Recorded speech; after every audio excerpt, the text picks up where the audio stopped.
Los Angeles glittered beneath him, a sprawling tapestry of lights against the velvet night. Alexander Darcy stood on the balcony of his penthouse suite, the cool night air doing little to soothe the burning ache in his chest. He was a creature of the night, yet the city's vibrant pulse only accentuated his isolation. Centuries had passed, yet his heart remained frozen in time. His reflection in the glass was a cruel reminder, a youthful face framed by hair as dark as midnight. Eyes, the color of amethysts, held a depth that belied his youthful appearance. They were ancient pools, reflecting centuries of longing and loss. He was forever young, forever on the periphery of humanity. He was born in a time of swords and whispers, of grand castles and courtly intrigue, half human, half vampire. He was an anomaly, cursed with an endless existence and a heart that craved connection. His human side yearned for warmth, for the touch of another soul. But the vampire within craved blood, a constant reminder of his otherness. Over the centuries, he had amassed a fortune. His name was whispered in boardrooms and art galleries, a phantom presence that controlled empires from the shadows. He poured his wealth into charities, hoping to fill the void within. But the emptiness remained, a hollow echo in the vast chambers of his heart. He closed his eyes, the city's symphony of sound fading into a dull roar. Time was a relentless tide, carrying him further and further away from the memories of his past. He had loved and lost, each heartbreak a searing wound on his immortal soul. He had tried to forget, to bury himself in pleasure and ambition. But the pain lingered, a constant reminder of his solitude. He had walked among mortals, donned their masks, played their games. He had tasted their fleeting joys and fleeting sorrows. But he could never truly be one of them. His immortality was a barrier, separating him from the natural rhythm of life and death. He envied their mortality, the bittersweet beauty of their finite existence. They loved with a fierceness that he could only dream of, knowing that their time together was precious. He, on the other hand, was cursed to watch from the sidelines as generations passed, their lives flickering like fireflies in the night. The city stretched before him, a labyrinth of concrete and glass, billions of lives intertwined, yet he remained apart, a solitary figure in a sea of humanity. He yearned to break free from the gilded cage of his existence, to find a love that could withstand the test of time. A sigh escaped his lips, a whisper of longing in the cool night air. He turned away from the city's glittering expanse, his gaze falling upon the antique desk in the corner of the balcony. It was a relic from another life, its surface worn smooth by the passage of time. He traced a finger across the intricate carvings, his touch lingering on a hidden compartment. Inside lay a faded leather-bound journal. Its pages held the echoes of his past, the story of his long and lonely existence. He opened it carefully, his fingers brushing against brittle parchment. The scent of aged paper and ink filled his senses, a poignant reminder of all that he had lost. He began to read, his voice a low murmur in the stillness of the night. Each word was a brushstroke, painting a vivid picture of his past. He read of his human life, of the love he had known and lost. He read of his transformation, of the darkness that had claimed him, and the thirst that plagued him still. He closed the journal, the weight of centuries pressing down on him. His past was a tangled web of joy and sorrow, of love and loss. He had tried to outrun it, to erase it from his memory. But the past was a part of him, woven into the very fabric of his being. He moved through the city like a phantom. His days were filled with meetings and galas, his nights a blur of parties and charity events. He was a master of disguise, able to blend in with ease. His wealth and charisma opened doors, granting him access to the city's most exclusive circles. Yet, he felt like an imposter, a ghost haunting the halls of the living. He observed the mortals around him, their laughter and their tears, their hopes and their dreams. He envied their capacity for connection, for the simple joys of human interaction. He had tried to forge bonds, to find solace in the company of others, but his immortality was a chasm, separating him from those he longed to be near. He watched them age and wither, their lives flickering and fading while he remained unchanged. He retreated further into himself, seeking refuge in his wealth and his solitude. He surrounded himself with beauty and luxury, hoping to numb the pain in his heart. But the emptiness remained, a gaping wound that refused to heal. There were moments, fleeting and bittersweet, when he allowed himself to get close to someone. A beautiful artist with eyes that mirrored the sea, a brilliant scientist searching for the secrets of the universe. He found himself drawn to their passion, their zest for life.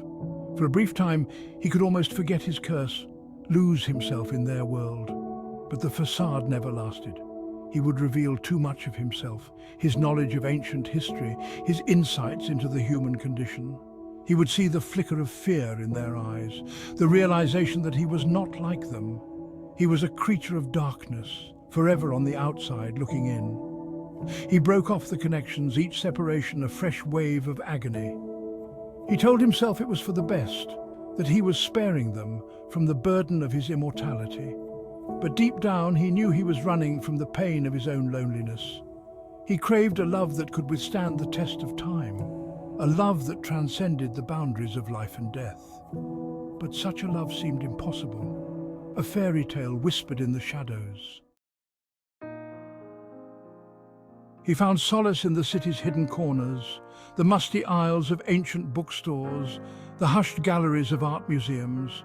He surrounded himself with the remnants of the past, searching for echoes of his own lost humanity.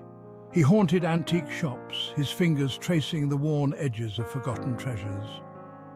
He saw his own reflection in the tarnished silver, the faded velvet, the cracked porcelain. Each object held a story, a whisper of lives lived and lost. He was drawn to art, to the way it captured the essence of the human experience. He saw his own longing reflected in the brushstrokes of a Van Gogh, the mournful melodies of Chopin. Art was a bridge between his world and theirs, a way to connect with the emotions that eluded him. He became a patron of the arts, funding struggling artists and restoring crumbling theatres. He found a melancholic satisfaction in preserving the past, in keeping its memory alive in a world that was constantly racing towards the future. Section 7. A Glimmer of Hope. One rainy afternoon, as he wandered through a crowded bookstore, his gaze fell upon a woman. She was sitting by the window, her head bent over a book. Her hair was the color of spun gold, her skin like alabaster, but it was her eyes that captivated him.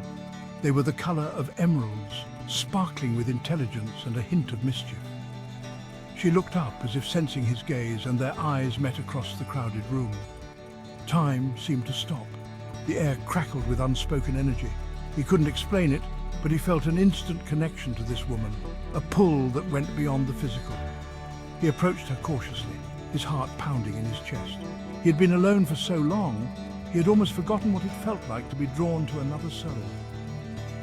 He introduced himself, his voice a low murmur that sent shivers down her spine. She smiled, and he felt a glimmer of hope flicker within him. For the first time in centuries, he allowed himself to believe that maybe, just maybe, he had found something special. Someone who could break through the walls he had built around his heart. Section 8. The Art of Being Unseen. He was a master of observation.